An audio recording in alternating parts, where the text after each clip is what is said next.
15 अगस्त पर कांग्रेस दफ्तर में वंदे मातरम का हुआ अपमान।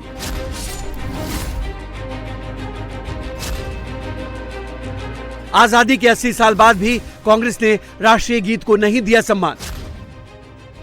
15 अगस्त पर कांग्रेस दफ्तर के अंदर जो ड्रामेबाजी हुई उसे देखकर हर कोई यही सवाल पूछ रहा है कि आखिर कांग्रेस नेताओं ने वंदे मातरम का अपमान क्यों किया। जो पार्टी आजादी की लड़ाई लड़ने का दम भरती है, वही पार्टी आज वंदे मातरम का अपमान कर रही है। कांग्रेस दफ्तर में वंदे मातरम के अपमान पर बीजेपी जबरदस्त हमलावर है।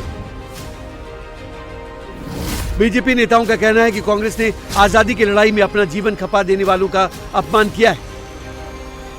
वहीं कांग्रेस वंदे मातरम के अपमान को खड़गे की उम्र से जोड़कर सफाई देने की कोशिश कर रही है। वहाँ पर कांग्रेस कार्यालय में वंदे मातरम के समय जो घटना घटी, वो इसलिए घटी कि मल्लिकार्जुन जी के उम्र को ध्यान में रखते हुए सोनिया जी और राहुल जी ये चाहते थे कि उनको कुर्सी मुहैया किया जाए, ऐसा ना हो कि वो गिर जाए। कुर्सी मंगवा रहे थे, अब इतना झूठ बोलने लगे। उनके रग रग में भारत को अपमानित करना, जिस वंदे मातरम को गा करके लोगों ने राज सत्ता पाया, अंग्रेजों को भगाया, वो स्वाधीनता का मंत्र, भारत की स्वाधीनता का मंत्र, उसको अपमानित करने का काम किया है। देश कभी माफ नहीं करेगा। खड़गे को कुर्सी देने की दलील किसी के गले नहीं उतर रही, क्योंकि वंदे मातरम के गायन के बाद खड़गे ने झंडा फहराया और फिर करीब 20 मिनट तक खड़े रहकर भाषण दिया। इस दौरान वो बिल्कुल सहज नजर आए। वंदे मातरम के मुद्दे पर जहां बीजेपी देशभक्ति पर कांग्रेस की नीयत पर सवाल उठा रही है, वहीं कांग्रेस पार्टी से मुसलमानों से जोड़कर अपना वोट बैंक साधने में लगी। कांग्रेस दफ्तर में वंदे मातरम को शॉर्ट करना और उस वक्त करना जहां सोनिया गांधी जी, राहुल गांधी जी सब उपस्थित हैं, तो ये बहुत ही दुर्भाग्यपूर्ण है और देश विरोधी है। वंदे मातरम के बिना भारत और भारतीयता की कल्पना नहीं की जा सकती है। तो वंदे मातरम से जिसको गुरेज है, जिसको प्रॉब्लम है, मुझे लगता है कि वो भारत के शहीदों की शहादत का अपमान कर रहा है। ये जरूरी नहीं है कि हर आदमी पे ये कंपलसरी हो कि वो वंदे मातरम पढ़ेगा। वंदे मातरम की इज्जत करना अलहदा चीज है, उसको पढ़ना अलहदा चीज है। भारतीय जनता पार्टी के पास आज पार्लियामेंट के अंदर अक्सरियत है, इसलिए ये कानून उसने सिर्फ मुसलमानों को परेशान करने के लिए, उनके मजहबी जज्बात के साथ खिलवाड़ करने के लिए इसको कानून का दर्जा दिया है। वंदे मातरम के अपमान पर वीएचपी ने भी कांग्रेस के खिलाफ मोर्चा खोल दिया है। वीएचपी प्रवक्ता विनोद बंसल ने आरोप लगाया कि कांग्रेस नेताओं को वंदे मातरम को मिला सम्मान अच्छा नहीं लग रहा है। इतनी बड़ी पार्टी, इतने पुराने लोग और इतना सारा राष्ट्रीय जीवन मूल्यों के साथ में दम्भ भरने वाले कि हमने तो राष्ट्र को आजाद किया था और हमारे लोग वीर गति को प्राप्त हुए थे, ये था वो था, उनको वंदे मातरम तक सहन नहीं हुआ। बड़ी विचित्र विडंबना है कि इस वंदे मातरम के अपमान में सिर्फ पार्टी अध्यक्ष या पार्टी की जो सीपीपी की चेयरपर्सन है सोनिया जी, वो शामिल नहीं थी। साथ ही साथ जो रोजाना एक लाल कलर का वो जो संविधान की कॉपी हाथ में लेकर घूमते हैं, पूरे देश को जोड़ने की बात करते हैं, वो स्वयं भी तो उन्हीं के साथ खड़े हुए नजर आ रहे थे। वो भी तो हिलते डुलते और बातचीत करते नजर आ रहे थे। लाल किले की प्राचीर से माननीय प्रधानमंत्री के नेतृत्व में पूरा वंदे मातरम गाया गया। वंदे मातरम को वो सम्मान दिया जा रहा था। संभवतः लगता है कि वो कांग्रेस को वो सम्मान पसंद नहीं आया, वो उनको खल गया। लेकिन बेहद दुर्भाग्यपूर्ण है। अब इनमें से किसी भी कांग्रेस नेता को राष्ट्र के बारे में, राष्ट्रीयता के बारे में और देश के जीवन मूल्यों के बारे में, भारत माता के बारे में कुछ कहने का अब अधिकार नहीं बचा।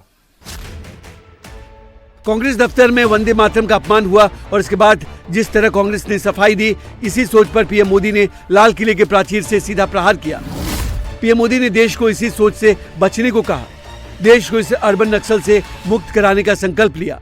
वर्षों तक देश की सत्ता में माओवादी सोच के लोग गलियारों में अपनी जगह बना करके बैठे थे। सरकारी कमेटियों में सलाहकार के रूप में भी ये माओवादी सोच ने नीतियों को प्रभावित किया था।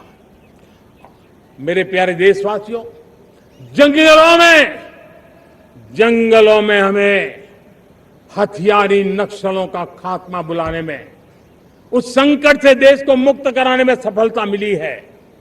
लेकिन हथियारी नक्सल तो गए, लेकिन दिमागी नक्सल, ये दिमागी नक्सल मौके की तलाश में है, हिंसा अराजकता के वो रास्ते खोज रहे हैं, समाज को गलत राह पर घसीटने के लिए भांति भांति के दांव कर रहे हैं।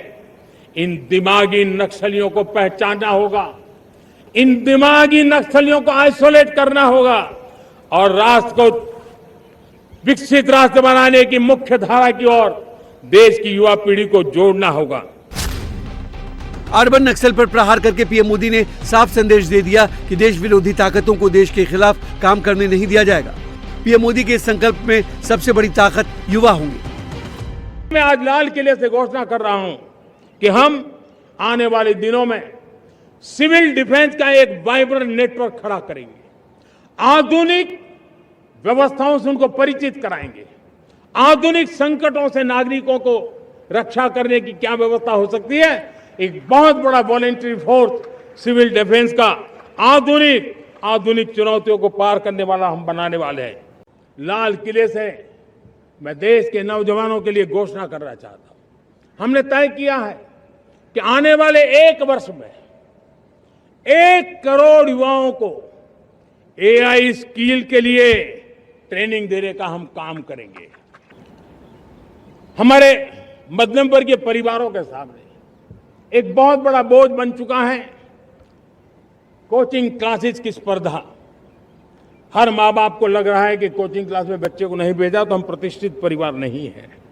हमने युवाओं के लिए विभिन्न परीक्षाओं की फ्री ऑनलाइन कोचिंग हमने करने का निर्णय किया है।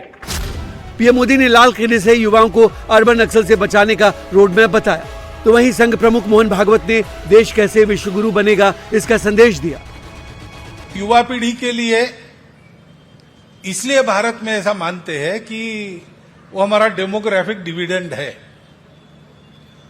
और उसका ठीक से लाभ हुआ देश को तो हम विश्वगुरु बन जाएंगे, और नहीं हुआ तो आगे बहुत बोझ आएगा। क्योंकि आज ये युवा पीढ़ी 30 साल के बाद पुरानी पीढ़ी बन जाएगी, तो आगे चल के इस युवा पीढ़ी के भविष्य के लिए भी जैसे आज के लोगों ने विचार करना है, वैसे युवा पीढ़ी को अपने अगले पीढ़ी के लिए भी विचार करके चलना पड़ेगा। प्रधानमंत्री ने अर्बन नक्सली सोच पर चोट क्यों की, इसकी एक तस्वीर लाल किले में स्वतंत्रता दिवस समारोह के दौरान भी दिखी। कांग्रेस के राष्ट्रीय अध्यक्ष मल्लिकार्जुन खड़गे और लोकसभा में विपक्ष के नेता राहुल गांधी की कुर्सियां खाली रही। दोनों नेता लगातार दूसरे साल 15 अगस्त पर आयोजित सरकारी कार्यक्रम में शामिल नहीं हुए। पीएम मोदी ने लाल किले की प्राचीर से अर्बन नक्सल पर सीधा प्रहार किया तो कांग्रेस आग बबूला हो गई। कांग्रेस नेता कहने लगे कि पीएम मोदी जिन्हें अर्बन नक्सल कहते हैं, कुछ दिन बाद उनकी ही बात मान लेते हैं। उन्होंने अपने राजनीतिक विरोधियों को अर्बन नक्सल कहा। तब ये सवाल पूछा गया संसद में कि अर्बन नक्सल की परिभाषा क्या है। गृह मंत्री से जवाब आता है कि अर्बन नक्सल कोई चीज नहीं है, कोई परिभाषा नहीं है। आज प्रधानमंत्री लाल किले से दिमागी नक्सल की भाषा इस्तेमाल करते हैं अपने राजनीतिक विरोधियों को लेकर। बात यह है, हकीकत यह है कि जो मुद्दा अर्बन नक्सल उठाते हैं, जो प्रधानमंत्री के सोच में अर्बन नक्सल है, जो मांग वो उठाते हैं, वो मांग वो स्वीकार करते हैं। तो पहले गाली दो, अर्बन नक्सल कहो, दिमागी नक्सल कहो, और बाद में जो वो लोग कह रहे हैं अपने राजनीतिक विरोधी, उनको अपनाओ, उनको उनके जो सोच है, उनके जो सलाह है, उनकी जो मांगे हैं उसको पूरी करो। ये पूरे राजनीतिक भाषण में आज 12 साल के बाद कुछ नई बात नहीं कही। पीएम मोदी ने लोगों से, खासकर युवाओं को अर्बन नक्सल से बचकर रहने की सलाह दी, तो बीजेपी ने उन लोगों पर सीधा निशाना साधा जो देश के विकास विरोधी हैं। वही विपक्षी पार्टियां कह रही हैं ये बीजेपी की सोच है, उनका एजेंडा है।